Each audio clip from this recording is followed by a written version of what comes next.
Well, more than 2 weeks after that bomb cyclone storm hit western Washington, we're getting a closer look at the cost of all that damage in Snohomish County alone. Estimated damage exceeding $18 million. That's just for public property. King 5's Madison Wade's live in Snohomish County tonight with the big picture of why this all matters. The cost matters, doesn't it, Madison? Oh, yeah, absolutely, Joyce. While the work here to get the lights back on for all the customers at Snohomish County PUD is over, the lights are back on, the work to tally the total cost is not done yet. And right now, Snohomish County is reaching out to homeowners to survey their damage because if they meet a certain threshold with their neighboring counties, they could get FEMA assistance to help homeowners rebuild what was lost or damaged.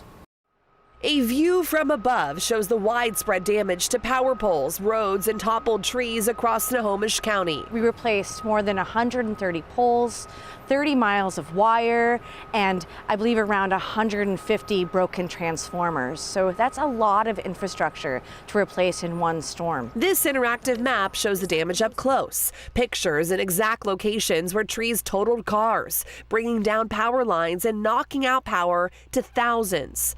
The estimated cost of damage in Snohomish County, over $18 million of public expenses and counting.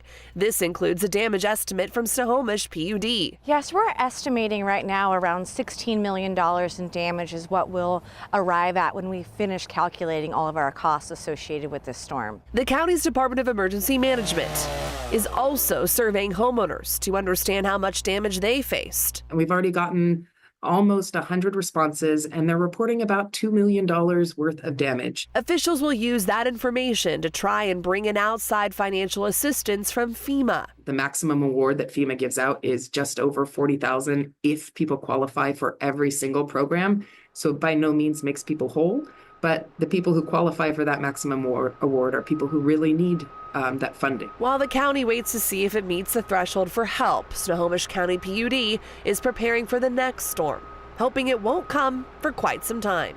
We will be prepared next time, and like you, I hope that this was our large storm for this season, but if it's not, we'll be ready to go out and get customers restored. And to qualify for public assistance through FEMA, the state needs to meet a threshold of $14.5 million right now. I also reached out to Puget Sound Energy today. They say they're working to tally up the estimate for their cost of the damages as well. Now, there are ways for people in Snohomish County to get help. Tomorrow, there are several events. We want to show you those locations now of where you can go in person from 1 p.m. to 8 p.m. for assistance to submit that survey of the damage of your property or your business. Those locations are listed right there on your screen. Now, if you live in King County, there's also a survey open for homeowners to submit their information. You can find that information on our website.